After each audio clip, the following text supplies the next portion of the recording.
আচ্ছা, নিউটনের আপেল পড়ার গল্পটা তো আমরা সবাই জানি, তাই না? যে নিউটন একদিন গাছতলায় বসে আছে, ভাবছে কোনো কিছু, হয়তো হঠাৎ সেই গাছ থেকে টুপ করে একটা আপেল মাটিতে এসে পড়লো। সেটা দেখে নিউটন বুঝলো, আচ্ছা আপেলটা মাটিতে এসে পড়ছে কেন? না, মাটিতে এসে পড়ছে মানেই মাটি আপেলটাকে আকর্ষণ করছে কোনো কিছু ভাবে। তারপর দেখলো নিউটন যে পৃথিবীর প্রায় সমস্ত বস্তুই মাটিতে এসে পড়ে উপর থেকে ছেড়ে দিলে, এবং এর থেকেই নিউটন গ্র্যাভিটেশনের তত্ত্ব আবিষ্কার করলো। গ্র্যাভিটেশনের তত্ত্ব কি বলছে?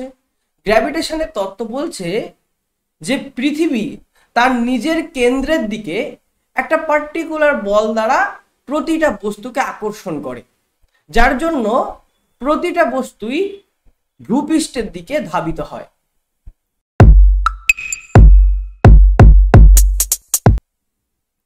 এই অভিকর্ষ সম্পর্কে গুরুত্বপূর্ণ কিছু জিনিস আজকের ক্লাসে আমরা জানব। আচ্ছা, আমরা কি কখনো ভেবেছি যে পৃথিবী তো চাঁদকে আকর্ষণ করছে, চাঁদ কি পৃথিবীকে আকর্ষণ করছে? আচ্ছা, আমরা কি কখনো ভেবে দেখেছি যে সূর্যের চারিদিকে পৃথিবী ঘোরে, পৃথিবীর চারিদিকে কেন সূর্য ঘোরে না? না, ভেবে দেখিনি। তো আজকে সেই প্রশ্নগুলোর উত্তর আলোচনা করব যে কেন কেন পৃথিবী সূর্যের চারিদিকে ঘোরে কিন্তু সূর্য পৃথিবীর চারিদিকে ঘোরে না, কিংবা সূর্য যেমন পৃথিবীকে আকর্ষণ করে পৃথিবীও কি সূর্যকে আকর্ষণ করে। আজকে আমরা সেগুলো তত্ত্বের নিরিখে আলোচনা করব। আমরা কোনো একটা দড়িতে যদি একটা বলকে বেঁধে ঘোরাই, ধরো তুমি একটা দড়িতে বল বাঁধলে, তারপর হাত দিয়ে সেটা ঘোরাচ্ছ বন বন বন বন করে, তুমি দেখবে যে সেই বলটা গোল হয়ে তোমার চারপাশে ঘুরছে। যদি তোমার হাতটা তো কেন্দ্র হয়, তাহলে বলটা পরিসীমা বরাবর ঘুরি, অর্থাৎ একটা বৃত্তাকারে ঘুরতে থাকে তোমার চারপাশে, বা তোমার হাতের চারপাশে, বা কেন্দ্রের চারপাশে। মনে রাখতে হবে, ওই দড়িটা আছে বলেই বলটা কিন্তু এরকম বৃত্তাকারে ঘুরছে। ওই দড়িটা যদি না থাকতো তাহলে কি হতো, আমাদের মাথায় প্রশ্ন আসতেই পারে। ওই দড়িটা না থাকলে, বা তুমি ঘোরাতে ঘোরাতে হঠাৎ যদি ছেড়ে দাও, তোমার কেন্দ্রের সাথে তোমার পরিসীমার সংযোগ যদি বন্ধ করে দাও, তাহলে কি হবে? তাহলে ছিটকে চলে যাবে সোজা হয়ে, অর্থাৎ স্ট্রেট লাইন বরাবর বা বৃত্তের স্পর্শক বা ট্যানজেন্ট বরাবর বলটা চলে যাবে ছিটকে। তাহলে এখান থেকে আমরা খুব সহজেই বুঝতে পারছি যে যতক্ষণ কেন্দ্র এবং বলের মধ্যে দড়ি সংযোগ স্থাপন করবে, ততক্ষণ কিন্তু ওই বলটি বৃত্তাকারে ঘুরবে কেন্দ্রের চারপাশে। ঠিক একইভাবেই সূর্যের চারপাশেও পৃথিবী ঘোরে ওই একটা সংযোগ স্থাপনের জন্য। তাহলে আমরা আমার দৈনন্দিন যে নিয়ম দেখালাম, বা আমরা যে এক্সাম্পলটা দেখলাম, সেখান থেকে এইটুকুনি বুঝতে পারলাম যে পৃথিবী সূর্যের চারপাশে ঘোরে এই কারণেই, বা পৃথিবীর চারপাশে চাঁদ ঘোরে এই কারণেই যে তাদের মধ্যে একটা সংযোগ আছে, একটা দড়ির মতো কিছু একটা আছে। সেই সংযোগটা আমরা চোখে দেখতে পাই না, সেটাকে ম্যাথমেটিক্যাল অ্যানালিসিস আমরা করতে পারি, সেটাকে গাণিতিক রূপ দিতে পারি। নিউটন বলছে যে পৃথিবীর যে কোনো দুটো বস্তু, পৃথিবী বলা ভুল, মহাকাশের যে কোনো দুটো বস্তু, তারা একে অপরকে আকর্ষণ করছে। ঠিক যেরকম ভাবে পৃথিবী চাঁদকে আকর্ষণ করে, ঠিক সেরকম ভাবে চাঁদও পৃথিবীকে আকর্ষণ করে। আর এই আকর্ষণ বলের একটা পরিমাপ আছে। সেই পরিমাপের ফর্মুলাটা নিউটন দিয়েছে, F = G m1m2/r²। ছবিতে আমরা দেখতে পাচ্ছি দুটো বস্তু আছে, একটার ভর m1 আর একটার ভর m2, এবং এই দুটো বস্তুর মধ্যে দূরত্ব হচ্ছে d কিংবা r। নিউটন বলছে এই দুটো বস্তুর মধ্যে যে বল কাজ করে, সেই বল যে কন্টাক্টলেস ফোর্স। কন্টাক্টলেস ফোর্স কথার অর্থ কি? কন্টাক্টলেস ফোর্স কথার অর্থ হলো যে সংযোগবিহীন বল, অর্থাৎ এই দুটো বস্তুর মধ্যে সংযোগ না থাকলেও এই বলটি কাজ করবে। এবং সেই জন্য দুটো বস্তু যদি একে অপরকে টাচ নাও করে থাকে, ধরো এই দুটো হাত আমার আছে, বা ধরো এই দুটো বস্তু আমার আছে, এই দুটো বস্তুর মধ্যে কিন্তু নিউটনের তথ্য অনুযায়ী একটা বল কাজ করছে, এদের মধ্যে সংযোগ নেই, কোনো কন্টাক্ট নেই, কিন্তু তবুও বলটা কাজ করছে। এবং এই বল পরিমাপের যে ফর্মুলা সেটাই হচ্ছে F = G × m1 m2, অর্থাৎ ওই দুটো বস্তুর ভরের গুণফল বাই বস্তুর মধ্যে যে দূরত্ব বা বস্তুদ্বয়ের যে দূরত্ব, যেটাকে ডি কিংবা আর বলছি, তার স্কয়ার বা তার বর্গ। প্রশ্ন হলো তাহলে জি জিনিসটা কি, বা জি জিনিসটা কেন আসছে? ক্যাপিটাল জি আর স্মল জি দুটোর মধ্যে তফাৎ আছে। এই ক্যাপিটাল জি কে বলা হয় ইউনিভার্সাল গ্র্যাভিটেশনাল কনস্ট্যান্ট, অর্থাৎ এটা মহাকর্ষ একটা ধ্রুবক। এটা মহাকর্ষের সমস্ত জায়গায় এই ধ্রুবকটি থাকে। আমরা ছোটবেলায় যখন অভেদের অঙ্ক করেছি তখন দেখেছি এই সমানুপাত অনুপাত থেকেই যখন ইকুয়াল টু সাইন হয়ে যেত তখন একটা ধ্রুবক আসতো। ঠিক একইভাবেই এখানে ক্যাপিটাল জি একটা ধ্রুবক। তাহলে ইউনিভার্সাল গ্র্যাভিটেশনাল রুলকে যদি আমি ভাগ করে নিই তাহলে দুটো তথ্য পাবো। একটা তথ্য হচ্ছে দুটো বস্তুর মধ্যে যে বল কাজ করে সেই বল তাদের ভরের গুণফলের সমানুপাতিক হয়, অর্থাৎ এফ m1 m2 সাথে ডিরেক্টলি প্রপোর্শনাল হয়। অর্থাৎ ভরের গুণফল যত বাড়বে বা কোনো একটা বস্তুর ভর যত বাড়বে তাদের মধ্যে আকর্ষণ বল তত বেশি হবে। এবং এই আকর্ষণ বলটা পারস্পরিক আকর্ষণ বল। একটা বস্তু যেমন অন্য বস্তুকে আকর্ষণ করছে, উল্টো দিক থেকে ওই বস্তুটাও আবার এই বস্তুকে আকর্ষণ করছে। আর 2 নম্বর যে তথ্য পাই সেটা হলো এই দুটো বস্তুর মধ্যে যে আকর্ষণ বল কাজ করবে সেই আকর্ষণ বলটা বস্তুদ্বয়ের মধ্যে যে দূরত্ব থাকবে বা যে ডিস্টেন্স থাকবে তার বর্গের ব্যস্তানুপাতিক। অর্থাৎ বস্তুদ্বয়ের মধ্যে দূরত্ব যত বাড়বে আকর্ষণ বল তত কমবে। বস্তুদ্বয়ের মধ্যে দূরত্ব যত কমবে আকর্ষণ বল তত বাড়বে। আমরা আমাদের নিজেদের জীবনেও তাই দেখতে পাই। যখন কোনো মানুষের সাথে আমাদের দূরত্ব বেড়ে চলে তখন আকর্ষণ বলটা আস্তে আস্তে কমতে থাকে, কিন্তু যখন কোনো মানুষের সাথে দূরত্ব কমে যায় তখন তার সাথে আকর্ষণ বলটা বেশি স্থায়ী হয় বেশিরভাগ ক্ষেত্রে। এবং এখানেও কিন্তু ইউনিভার্সাল রুল অফ গ্র্যাভিটেশন কাজ করে। বিজ্ঞানী হেনরি ক্যাভেন্ডিশ গবেষণা করে এই ক্যাপিটাল জি বা মহাকর্ষীয় ধ্রুবক বা ইউনিভার্সাল গ্র্যাভিটেশনাল কনস্ট্যান্টের মান বার করেছিল। এর মান কত? 6.7 × 10⁻⁻11 newton meter square per kg square. এটাকেই আমরা মূলত ক্যালকুলেশনের জন্য ব্যবহার করে থাকি। এটা একটা কনস্ট্যান্ট। কনস্ট্যান্ট কেন হলো আবার বললাম, ওই যে দুটো তথ্য পেলাম এফ ভ্যারাইজেস m1 m2 আর এফ ভ্যারাইজেস 1/r², এই দুটোকে যখন আমি মার্জ করে লিখছি তখন লিখছি এফ ভ্যারাইজেস m1 m2/r², আর ভ্যারাইজেসটা তুলে দিয়ে যখন ইকুয়াল টু বসাচ্ছি তখনই হয়ে যাচ্ছে এফ = g × m1 m2/r²। তাহলে মনে রাখতে হবে জি কিন্তু একটা কনস্ট্যান্ট বা একটা ধ্রুবক। m1 পরিবর্তনশীল বস্তুভেদে, m2 পরিবর্তনশীল বস্তুভেদে, আর তো অবশ্যই পরিবর্তনশীল, কিন্তু জির কখনো পরিবর্তন হবে না। এবং এখান থেকেই আমরা বলতে পারি আবারও চাঁদ যেমন পৃথিবীকে আকর্ষণ করে পৃথিবীও তেমন চাঁদকে আকর্ষণ করে। তাহলে এইবার সেই প্রশ্নটার উত্তর খোঁজা শুরু করব যেই প্রশ্নটা দিয়ে আমরা প্রথমে শুরু করেছিলাম। কোন প্রশ্নটা? না, চাঁদ তো পৃথিবীর চারদিকে ঘোরে, পৃথিবী কেন চাঁদের চারিদিকে ঘোরে না? আমরা যদি m1 কে পৃথিবী ধরে নিই আর m2 কে চাঁদ ধরে নিই তাহলে দেখব পৃথিবীর ভর বা m1টা m2-র তুলনায় অনেকটাই বড়। অর্থাৎ পৃথিবীর ভরের কাছে চাঁদের ভর খুবই ছোট, বা পৃথিবীর মাসের কাছে চাঁদের মাস খুবই নেগলিজেবল, যেটাকে আমরা নেগলেক্ট করতেই পারি খুব সহজে, যেটাকে আমরা অপসারণ করতেই পারি খুব সহজে। যখন খুব লম্বা একটা লোকের কাছে খুব বেঁটে একজন লোক দাঁড়ায় তখন সেই বেঁটে লোকটার হাইটটা নেগলিজেবল হয়ে যায়। ঠিক একইভাবেও এখানে তাই, খুব বড় একটা ভরের বস্তুর কাছে খুব ছোট ভরের এক বস্তু যখন আসে বা তাদের মধ্যে যখন আকর্ষণ বল কাজ করে তখন বড় বস্তুটাই তার গায়ের জোরে তার প্রভাব খাটানোর চেষ্টা করে। এবং সেই জন্যই যেহেতু পৃথিবীর ভর বেশি সেহেতুই পৃথিবী চাঁদকে তার চারিদিকে ঘোরায়। কিন্তু চাঁদের ভর যেহেতু কম, চাঁদ চাইলেও পৃথিবীকে চারিদিকে ঘোরাতে পারে না। একইভাবে সূর্যের যেহেতু ভর অনেক বেশি সেহেতু সূর্য পৃথিবীকে সূর্যের চারিদিকে ঘোরায়, কিন্তু পৃথিবী সূর্যকে পৃথিবীর চারিদিকে ঘোরাতে পারে না। তাহলে দুটো ফ্যাক্ট এখান থেকে খুব স্পষ্ট আমরা হয়ে গেলাম। এক হচ্ছে বস্তুর মধ্যে আকর্ষণ বল পারস্পরিক কাজ করে, আর দুই হচ্ছে যার ভর বেশি সেই আলটিমেটলি টিকে যায় বা তার প্রভাবটাই বেশি পরিলক্ষিত হয়। এবার আমরা দেখব ফ্রি ফল সম্পর্কেও কিছু তথ্য। ফ্রি ফল কথাটার মানে কি না, ধরে নাও তুমি একটা ঢিলকে উপর দিকে ছুড়লে, দেখবে কিছুক্ষণ পর ওপরে ওঠার পর সে স্থায়ী হয়ে যাবে, তারপর আবার নিচে নামা শুরু করবে।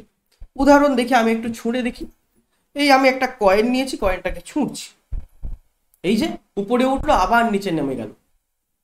তাহলে যখন নিচে নামলো আমাদের মাথায় প্রশ্ন আসবে যে যখন নিচে নামে তখন কি একই বেগে নামে না বেগটা পরিবর্তিত হয়?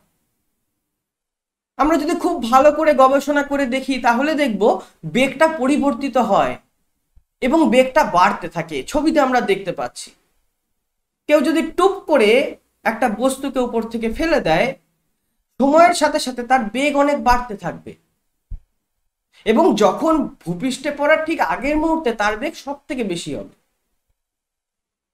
তাহলে বেগ বাড়ছে মানে কি?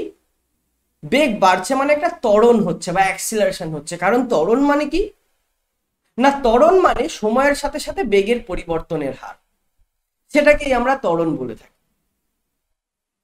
তাহলে এখানে দেখছি সময়ের সাথে সাথে বেগের পরিবর্তন বাড়ছে, অর্থাৎ একটা ত্বরণ হচ্ছে, একটা অ্যাক্সিলারেশন হচ্ছে, এখানে মন্দন হচ্ছে না। যদি সময়ের সাথে সাথে বেগ কমতো তাহলে এখানে মন্দন হতো। তাহলে নিউটন বলল যে এই যে ত্বরণটা হচ্ছে, এই ত্বরণটা কিসের জন্য হচ্ছে? গ্র্যাভিটির জন্য হচ্ছে। ত্বরণটা কিসের জন্য হচ্ছে? অ্যাক্সেলারেশনটা কিসের জন্য হচ্ছে না সেই অভিকর্ষজ বলের জন্য হচ্ছে, যে অভিকর্ষজ বল দ্বারা পৃথিবী সমস্ত বস্তুকে তার নিজের কেন্দ্রের দিকে আকর্ষণ করে। এই জন্য এই ত্বরণের নাম হলো অ্যাক্সিলারেশন ডিউ টু গ্র্যাভিটি, যেটাকে আমরা স্মল জি দিয়ে লিখি। ক্যাপিটাল জি আর স্মল জি এর মধ্যে তফাৎ আছে বলছিলাম না? ক্যাপিটাল জি মানে হচ্ছে মহাকর্ষীয় ধ্রুবক, যেটা মহাকর্ষের সব জায়গায় কাজ করবে। আর স্মল জি মানে কি? স্মল জি মানে হচ্ছে যেটা পৃথিবীতে কাজ করবে, অ্যাক্সিলারেশন ডিউ টু গ্র্যাভিটি। ত্বরণ হচ্ছে কিসের জন্য ত্বরণ হচ্ছে না গ্র্যাভিটির জন্য ত্বরণ হচ্ছে, সেই ত্বরণটা।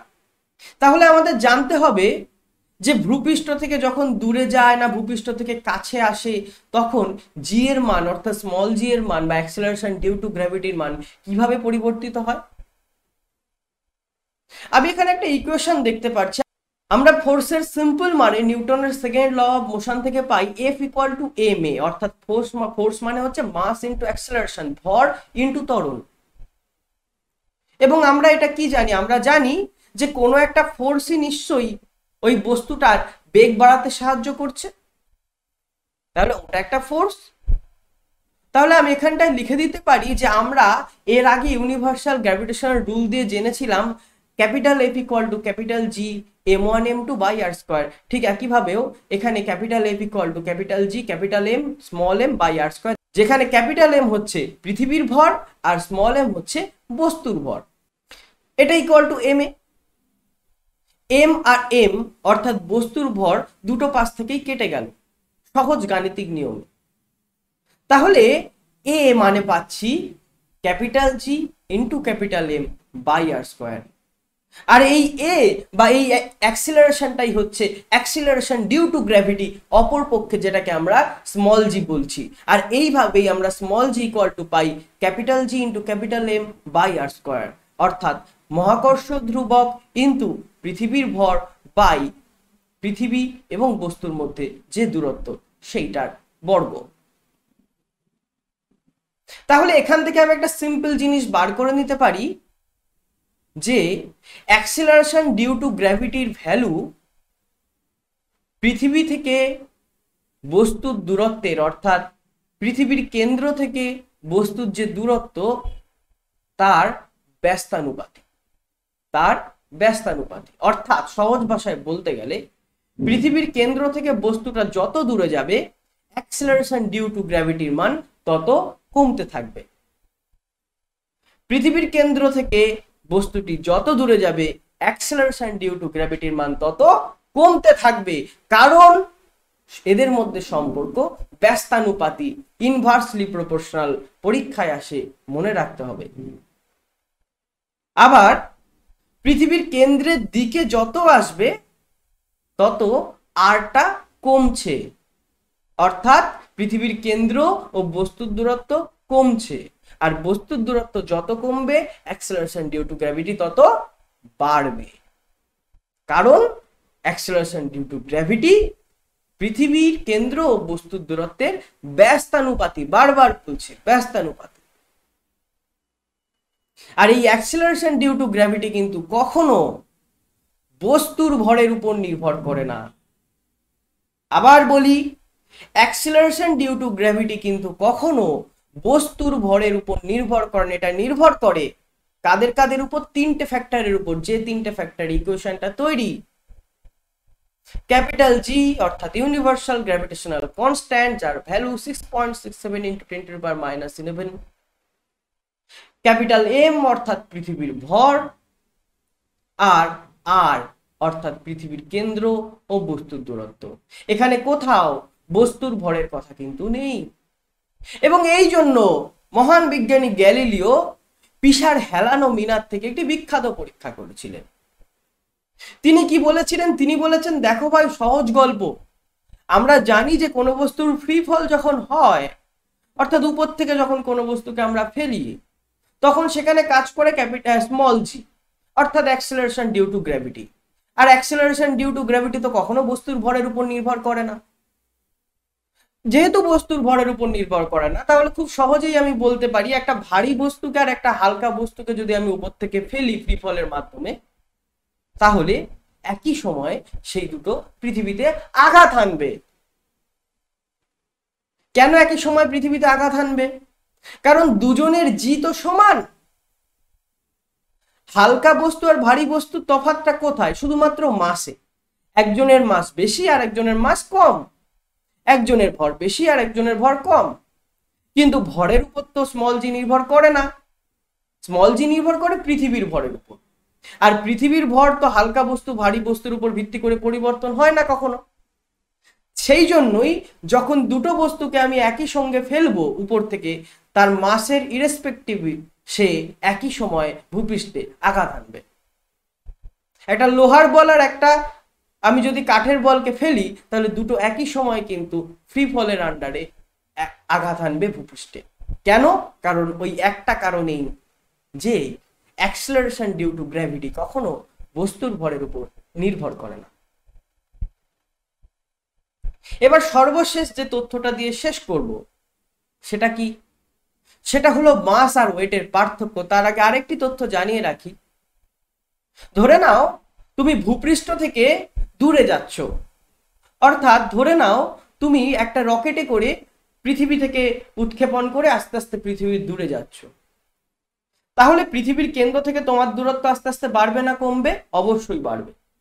তাহলে পৃথিবীর কেন্দ্র থেকে তোমার দূরত্ব বাড়বে মানে তোমার অ্যাক্সেলারেশন ডিউ টু গ্র্যাভিটি বা জি এর ভ্যালু বা স্মল জি এর ভ্যালু কমবে না বাড়বে? তোমার দূরত্ব বাড়ছে পৃথিবীর কেন্দ্র থেকে, তার মানে তোমার জি এর ভ্যালু কমছে। আবার একইভাবে ধরো ভূপৃষ্ঠ থেকে তুমি মাটি খুঁড়ে খুঁড়ে পৃথিবীর কেন্দ্রের দিকে যাচ্ছ, ভূপৃষ্ঠ থেকে মাটি খুঁড়ে খুঁড়ে পৃথিবীর কেন্দ্রের দিকে যাচ্ছ। তাহলে ভূপৃষ্ঠ থেকে মাটি খুঁড়ে খুঁড়ে যখন পৃথিবীর কেন্দ্রের দিকে যাচ্ছ, তখন ধরো এই জায়গাটা থেকে মাটি খোঁড়া শুরু করেছিলে, তুমি আসলে এই জায়গাটায় আসছো মানে পৃথিবীর কেন্দ্রের আরো কাছে আসছো। তার মানে পৃথিবীর কেন্দ্র থেকে তোমার ডিস্টেন্সটা কম হচ্ছে, আর পৃথিবীর কেন্দ্র থেকে তোমার ডিস্টেন্স কম হচ্ছে মানে আর এর ভ্যালু কম হচ্ছে, আর আর এর ভ্যালু কম হওয়া মানে জি এর ভ্যালু বেড়ে যাওয়া, কারণ জি আর আর এর মধ্যে সম্পর্ক ব্যস্তানুপাতিক। পৃথিবীর কেন্দ্রে অ্যাক্সেলারেশন ডিউ টু গ্র্যাভিটির ভ্যালু কত? পৃথিবীর কেন্দ্রে আর এর ভ্যালু হচ্ছে 0, বা দুটো বস্তুর মধ্যকার দূরত্ব হচ্ছে 0, কারণ দুটো বস্তু তো একই জায়গাতেই আছে পৃথিবীর কেন্দ্রে। যেহেতু আর এর ভ্যালু 0 পৃথিবীর কেন্দ্রে, সেহেতু অ্যাক্সেলারেশন ডিউ টু গ্র্যাভিটির ভ্যালু পৃথিবীর কেন্দ্রে 0। নিরক্ষীয় অঞ্চলে বা ইকুয়েটরে পৃথিবীর ব্যাসার্ধ পোলার অঞ্চলের থেকে বেশি না কম? অবশ্যই ইকুয়েটরে পৃথিবীর ব্যাসার্ধ পোলার অঞ্চলের থেকে বেশি। এবং যেহেতু আর এর ভ্যালুটা ইকুয়েটরে বেশি, সেই জন্য ইকুয়েটরে জি এর মান কম। আবার যেহেতু আর এর ভ্যালুটা পোলার অঞ্চলে বা মেরু অঞ্চলে কম, সেহেতু সেখানে অ্যাক্সেলারেশন ডিউ টু গ্র্যাভিটি বা জি এর ভ্যালু বেশি। তাহলে খুব সহজেই বোঝা গেল যে ভূপৃষ্ঠ থেকে যখন আমি কেন্দ্রের দিকে আসব তখন জি এর ভ্যালু বাড়বে, ভূপৃষ্ঠ থেকে ছিটকে যখন আমি কেন্দ্র থেকে বেরোবো বা কেন্দ্র থেকে দূরত্ব যত বাড়বে তত আমার অ্যাক্সেলারেশন ডিউ টু গ্র্যাভিটির ভ্যালু কমবে।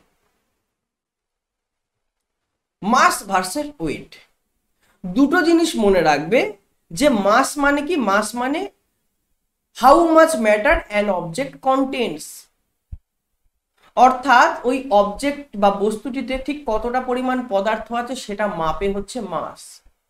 আর ওয়েট মানে কি, ওয়েট মানে হচ্ছে গ্র্যাভিটির জন্য যে ফোর্স কোনো বস্তুকে পৃথিবীর কেন্দ্রের দিকে অ্যাট্রাক্ট করছে সেই ফোর্সটাকে আমরা বলি ওয়েট।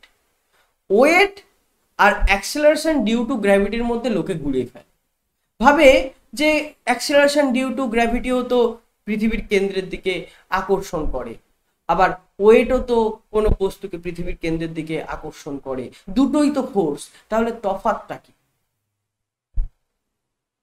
প্রথমে বলে দিই যে অ্যাক্সেলারেশন ডিউ টু গ্র্যাভিটি বা স্মল জি ওটা কিন্তু একটা অ্যাক্সেলারেশন বা ত্বরণ, আর ওয়েট কিন্তু একটা ফোর্স।